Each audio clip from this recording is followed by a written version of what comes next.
chapter 10. 2 Samuel chapter 10. So let's practice that some more in 2 Samuel chapter 10, verse 1. And it came to pass after this, that the king of the children of Ammon died, and Hanun his son reigned in his stead. Then said David, I will show kindness unto Hanun, the son of Nahash, as his father showed kindness unto me. And David sent to comfort him by the hand of his servants for his father. And David's servants came into the land of the children of Ammon. You know that Ammon, those are the Ammonites. I believe that's from one of the children of Lot. Is that right? Ammon, one of the children of Lot. And Moab, I think, is the other one. And they were always fighting with the Jews. Okay, remember when King Saul was first anointed king, and his first challenge was that the Ammonites had tried to capture a city of Israel. And Saul had to raise a quick army, and they had to accept his kingship and go in and fight against Nahash, king of Ammon. Now Nahash is a Hebrew word which means Nahash. That's how you say it in Hebrew. Nahash is how you anglicize it. That means how you pronounce it in English. Actually, the original pronunciation in Hebrew is Nahash, not Nahash. Okay, so Nahash or Nahash means snake in Hebrew. Okay? And it's not a man. It's used as a man, as a man's name, but that man would be very, very old. Okay, so this would be a title and a name. And then kind of like Caesar was a title. It started out as a name, Julius Caesar, and then it became I'm the next Caesar, and then it just became an honorific, a title. Right? So we see in verse 2, so we see that Nahash dies. And then his son doesn't take his name. He doesn't call himself another Nahash. He calls himself Hanun. And he becomes the new king. David said, well, you know, the guy lost his father died, now he's the new king. I had a good relationship with his father, and now I want to have a good relationship with his son. So I'm going to send in comforters, mourners, to come in and to comfort Hanun. Okay? What did I just give you? That was the interpretation. Okay, that's interpretation. Interpretations generally are very, very, very easy to find. You don't need a Catholic cardinal with a fish hat to come in and explain it to you. Alright? So that's the interpretation. David sent his servants into the land of Ammon, the Ammonites. Alright, what are some applications? Okay, we can apply that people are afraid to speak in public. That's a good application. Very good. Very, very good application. Right? How about this? What did David want to do for Hanun? Show him kindness. Okay? What did Hanun need? Why would Hanun need kindness? His father just died. Okay, so this was a good time in Hanun's life or a bad time? Really? Who said good time? Is that you, RJ? Do you have dreams of killing your father someday? No. Okay, so if someone's father dies, it's generally a bad time. Unless you're RJ. Okay. Sorry. Alright, so it's a bad time for Hanun in his life. So David says, I want to show kindness to him, and he sends his servants. Okay? How can we apply this? You gotta comfort people. How do you comfort people? Be kind. Shouldn't we always be kind? But David went and did more kindness. You should always be kind. Okay? Joel, you should always be kind. Always be kind. Okay, now it's very hard to be kind. I'm just joking. Just sarcasm. So relax. But when someone's going through a hard time, like a death, what should we do? Show them extra kindness. More kindness. Was Hanun part of David's tribe? And what tribe was David part of? Benjamite, tribe of Judah. Anybody? Oh, he's going to offer a snack. No? Still no one? Alright, Caleb, what tribe was David in? Judah. Judah. Okay. Was Hanan part of the tribe of Judah? Was Hanan an Israelite? No, Hanan was an Ammonite. Okay? That's the natural enemy. They've gone back having wars for a very long time. So how did David treat someone that was, in one sense, his enemy? Kindness. Okay, that's what you're thinking. Okay. What should you do when one of your enemies is hurting? That's a good time for what? For revenge. You're right. Good time for revenge. Good. You're learning. You're going to apply it. All right. Let's look at verse 3. So that's what's going on. Hanan's the new king. His dad just died. David's sending his servants to comfort Hanan, the new king. Verse 3. And the princes of the children of Ammon said unto Hanan their lord, Thinkest thou that David doth honor thy father, that he hath sent comforters unto thee? Hath not David rather sent his servants unto thee to search the city, and to spy it out, and to overthrow it? So the princes of Ammon said, you know the real reason why David sent these servants here. He sent these servants here so they can spy out the land, where you keep your soldiers, how many of them there are, where they sleep at night, where the barracks are. They're coming in here to gather information so they can invade you. Now, why would the princes of Ammon think that? Because they're natural enemies. Why else?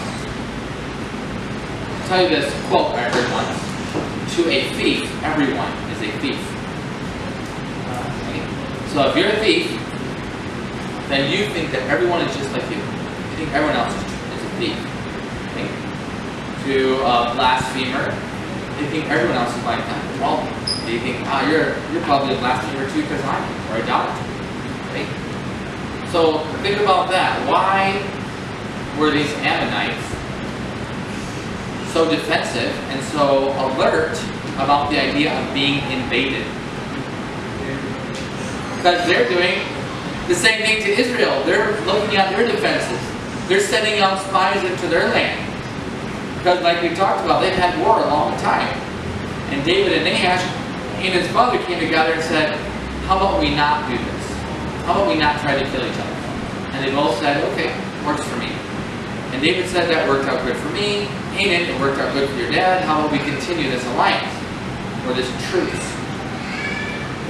So Ammon, the children of Ammon, they don't trust Israel because what were they doing? They were getting ready. They were thinking of ways where they could take advantage of the truce of this time of peace, take advantage of the peace to make gains in the next war. So how might we apply this?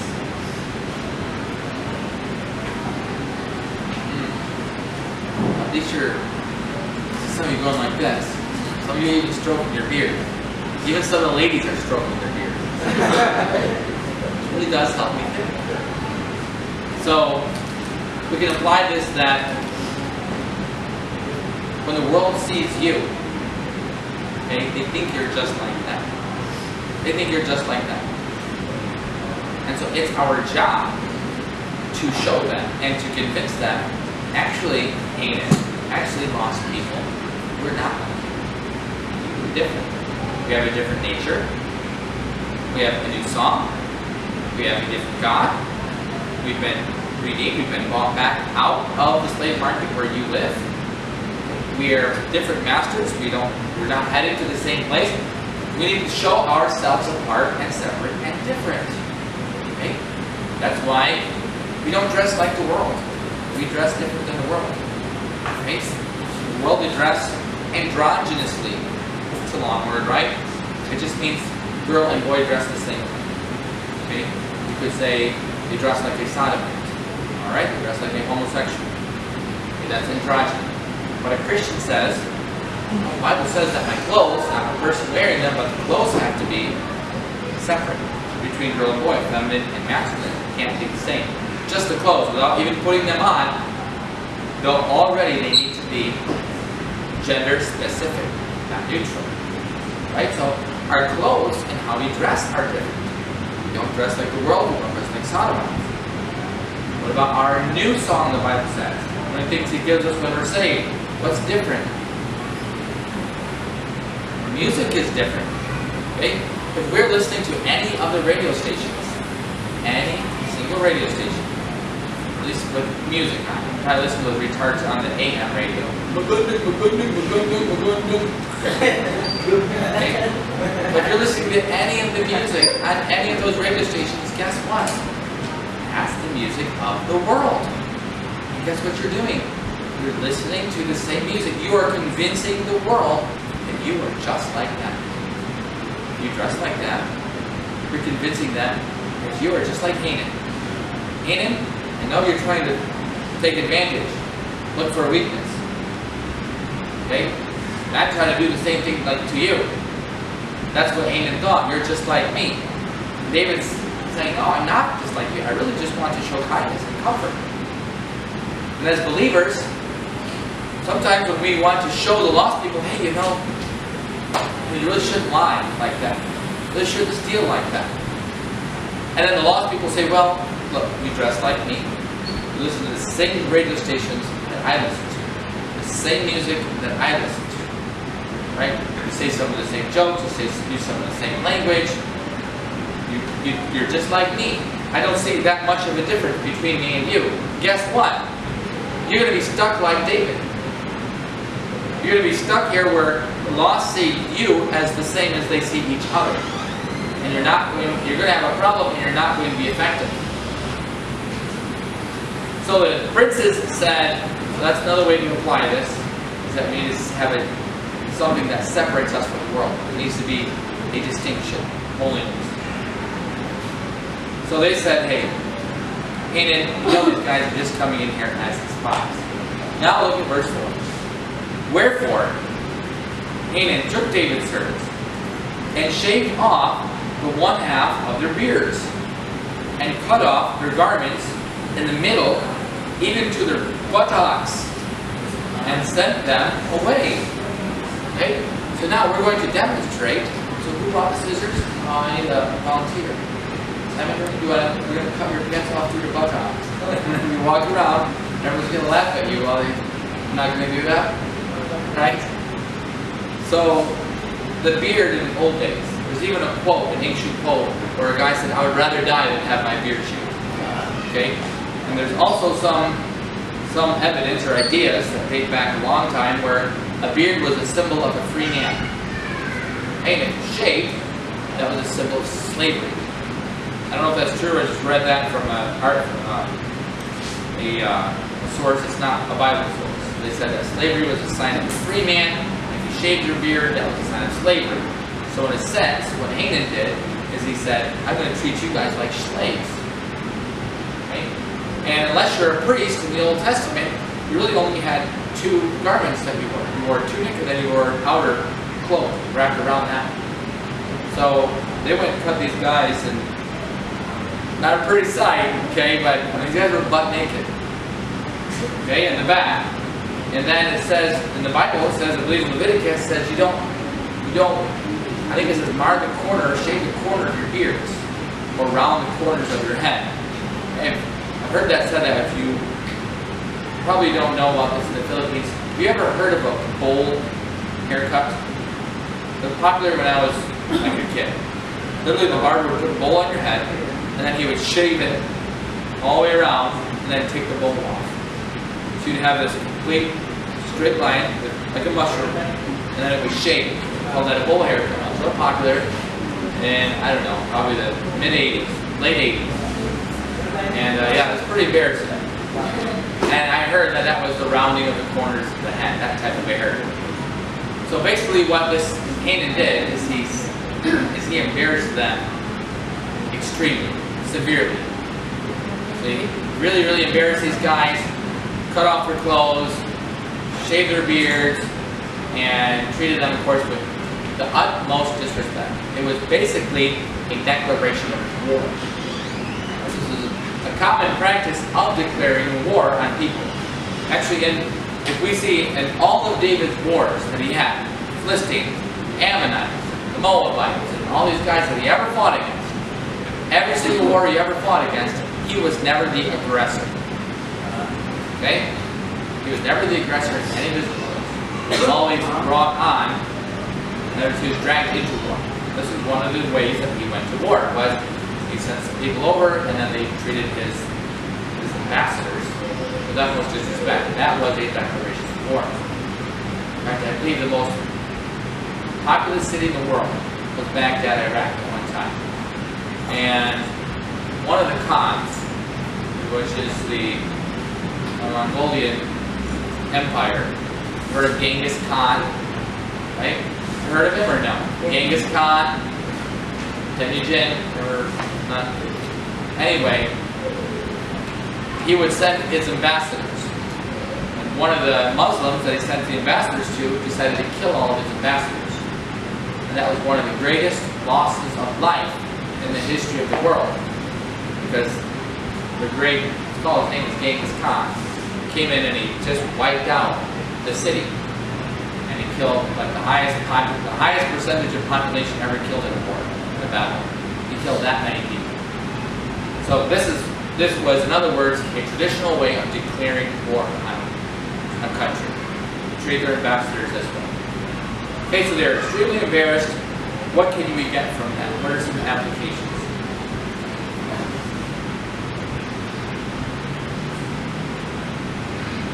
Okay, let me ask you this. Was David saved or lost?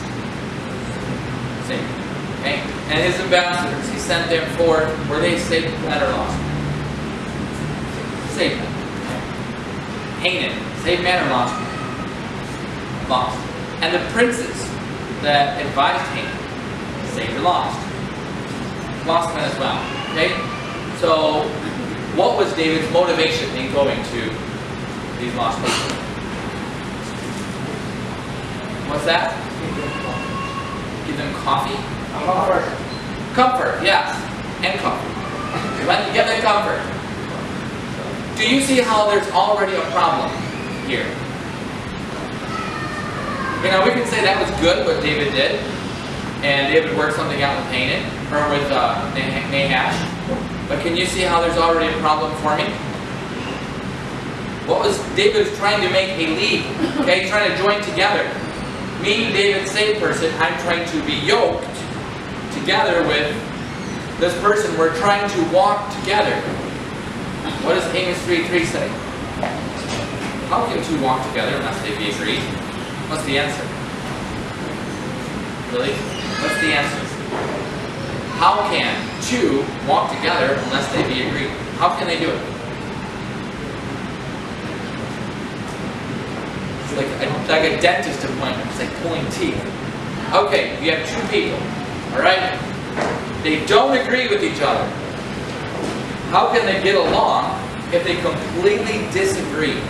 How can they do it? They can't. Okay, they can't. The answer is so obvious it's not even answered. It's called a rhetorical question. In other words, if you can't agree on something, then you can't walk together. Okay? If you're going to marry someone, and before you're married you don't agree on something, well, you can't get married. Right? If you're a lost person and someone else is not a saved person, or saved and lost, you can't be unequally yoked. Cannot walk together. Why? Because you do not agree. So here is David, and here is Hanan, and here is David's comforters that he's sending, and here is Hanan's princes, and they're both listening to the advice. What does David see? What is his flaw? His flaw is he doesn't see Hanan for who he is. What is Hanan's flaw? Same. He doesn't. They fundamentally do not understand each other. David doesn't understand what Hanan is in Hanan's mind. Hanan, his mind, his whole thinking, his mindset, his princes, is from a totally different, fundamentally different ideology than David. Okay, David's worshiping God. Hanan is worshiping one of his Ammonite gods in idolatry, probably with human sacrifice, even babies. Okay, you're trying to deal with someone that Peter says is a brute beast. A lost person is like a brute beast. They're not able to understand spiritual things. Okay?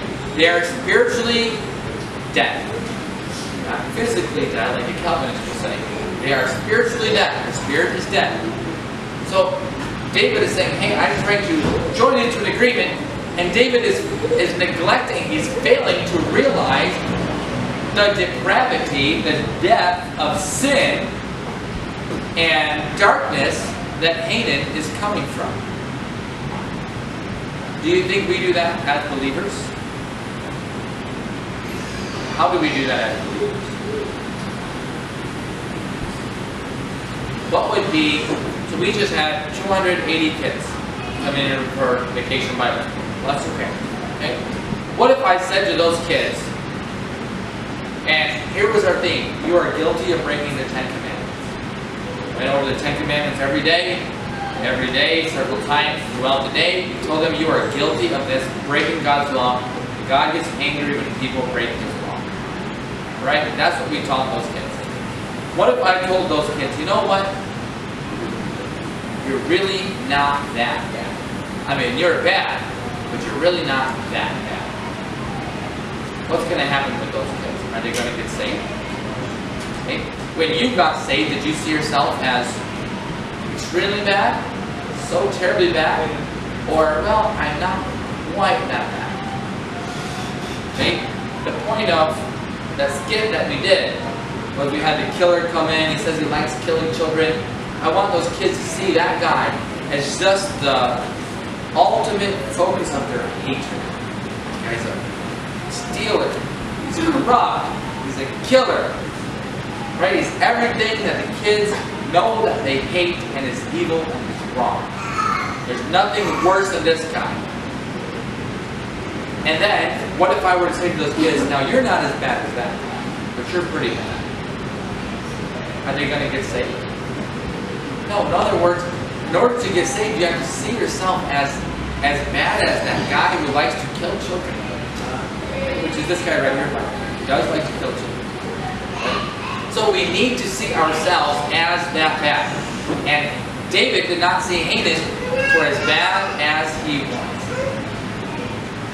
When we evangelize, as we should, we need to see that the world and convince the world not that they are sinners, but how bad of sinners they really are. Okay? And David did not get that. He missed that message. I think we missed that message. How bad are sinners? How bad are lost people?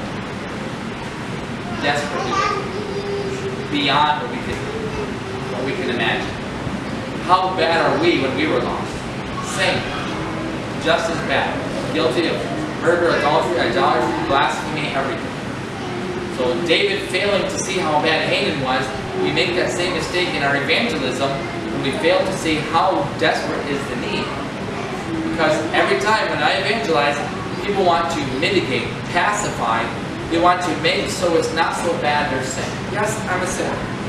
But I'm not a murderer. What's our job as evangelists? When we evangelize, what do we need to do? We need to convince them that yes, you actually are guilty of murder before God. James says if you've broken any part of the law, you've broken the entire law, every single one. If you tell a lie just one time, you're guilty of murder, blasphemy, idolatry, adultery, everything. You're guilty. That's an application we can use, okay, as we look. So let's go ahead and finish the story here. It says, verse 5, when they told it unto David, he sent to meet them, because the men were greatly ashamed. And the king said, tarry at Jericho until your beards be grown, and then return. So our first dealing in verse 4 was how to deal with lost people. In verse 5, it's how to deal with saved people. Okay? Should we deal with saved people and lost people the same way? We don't. What do lost people need? The gospel, right? Salvation. How much money do lost people need? They don't need money. Okay? So when a lot of churches and religious, spiritual organizations, they'll go out and start hospitals, they'll go out and start orphanages, they'll go out and they'll have street feeding, street children feeding programs, and after a disaster, they'll go out and give gifts away and food away and all these stuff. That's not what they need. That's not what they need. People call that the social gospel. That's not the gospel. The good news is not money. The social gospel, there's no social gospel. Okay? The gospel is the good news not of you're going to have a good job. The gospel is the good news of Jesus Christ. And He died and He raised. So, these men here that were saved, they get treated differently than you would treat a lost person. How did David treat these saved people that were put to shame? David didn't go personally meet them. He had some people sent them. They'd be so embarrassed to go before their king and be like, yeah, look at my beard. They're too embarrassed to go there shame. So David says, it's okay, I'll send some people secretly, privately to go meet with you. Here's my message. You guys did not fail. Did they fail in their mission? Kinda, right? They kind of failed. They were supposed to be there of comfort, but what? All they ended up doing was going there and starting a big war. And it would be a big war involving several nations, many kings. Alright? And yes, of course, David would win the war. But they went there and they failed, and they were embarrassed, and they got their beards cut, and they were completely ashamed and ridiculed, and now they got this big war that was started because they could not do their job.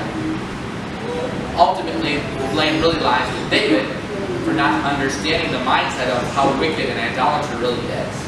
Okay? But how did David treat these people that, in a sense, failed?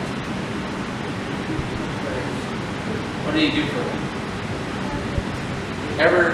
He encouraged them. They made a mistake. They were embarrassed. And he says, why don't you just stay in Jericho where people don't know you, just over there by Jordan. Before you come back into your land, your homes, grow your beard back, because of course then shave it. Grow your beard back, and then you can go back to your home, your family, and all your neighbors, and they won't make a big mockery out of it. So David handled it discreetly, he handled it privately, he didn't make fun of them, he didn't mock them. How should we treat each other as believers? With compassion, gracefully. When other people make a mistake, trying to do what's right, a lot of times I'll hear, and it upsets me, is when maybe someone will try and give the gospel, someone will try and go door to door, someone will try and hand out tracts, and they won't do it right, and they'll do it wrong, and they'll say something wrong. Okay? And rather than people saying, you know what, at least you tried, here's how you can do it better, I'll help you do it better. They'll say, ha ha ha, you just did it wrong, you just said that, that's completely wrong. Okay? And all that's going to do is just get people to stop wanting to do it at all in the first place. I think that's why I say this with disappointment, but confidently I can say that this church is not doing its job as far as evangelizing the lost. If I'm wrong, please convince me otherwise. But in my mind, as I look at your faces and we look back at each other, and kind of going like this at each other, like, I think we're missing something here. I think we're not doing the job that we are supposed to do. I see lost people all around, and I don't see that we're really doing very much. Okay? In fact, even this last week, we just had 280 kids, 300 people total receiving the gospel 6 times. We had them in for 10, 11 sessions doing it. What was your contribution to that? And why is it that just once? And why is it you have to bring someone from outside, an evangelist, to come in? That's kind of your job, right? Your job, not my job. Okay? I came in and I helped, and I thank God for each one that helped, and obviously we can't do it without their help, but I shouldn't be the one having to come and do it for you. Okay? I did that for you. Well, I did it for God, but I did your job for you. Okay? I was a financial analyst for 10 years. If someone came in from a different, we had auditors. We had auditors, someone that overlooks your work, looks at your files, goes through everything, and says, okay, you did this right, you did this wrong, right? And sometimes the auditors will find a mistake. And it's a shame for me or for my boss or for my boss's boss when an auditor will come in and say, oh, you didn't debit that. You can't have a negative asset balance, right? So it would be a shame for me. I'm like, oh yeah, I can't even do my own job. Someone has to come in and do the job for me that I'm supposed to do. Here I have this expensive bachelor's degree in accounting and I can't do my job. That's a shame to me. Okay? It's embarrassing when you have to have someone come in from the outside to do your own job because you're not doing it. You're not doing it right. You're not doing it well. And correct me if I'm wrong, but you should be able to do your own vacation Bible school. Shouldn't you? You should. You should be able to go out and say, I know how to hand out tracts at the corners. I know how to go door to door. I'm busy. I'm giving the gospel. I'm not asking you to lead someone to Christ every year, or even one. Hey, Noah didn't do that either. But our job is not to see people saved. Our job is to glorify God. And we do that by giving out the gospel. Not leading people to sinner's prayer where they get saved. It's giving out the gospel and giving them that option and choice. So, I'm looking at how David treated his men, these Christians here, and how he failed to understand the lost people like him. And I'm saying that our job here in evangelism are some things that we need to learn. Okay? I'm saying we need to do a better job. Okay? Specifically, myself, specifically each one of you as well. Okay? So let's take some of these lessons that we learned from this interpretation and the application, and let's put it to work. Okay, let's do better about evangelizing. Let's do better about giving out tracts. Let's do better about reaching the lost and giving them the gospel. If they receive it, great. If they reject it, that's between them and God. You've done what you can. Okay? I would hope that we take this as a challenge and apply some of these things so that we might be better.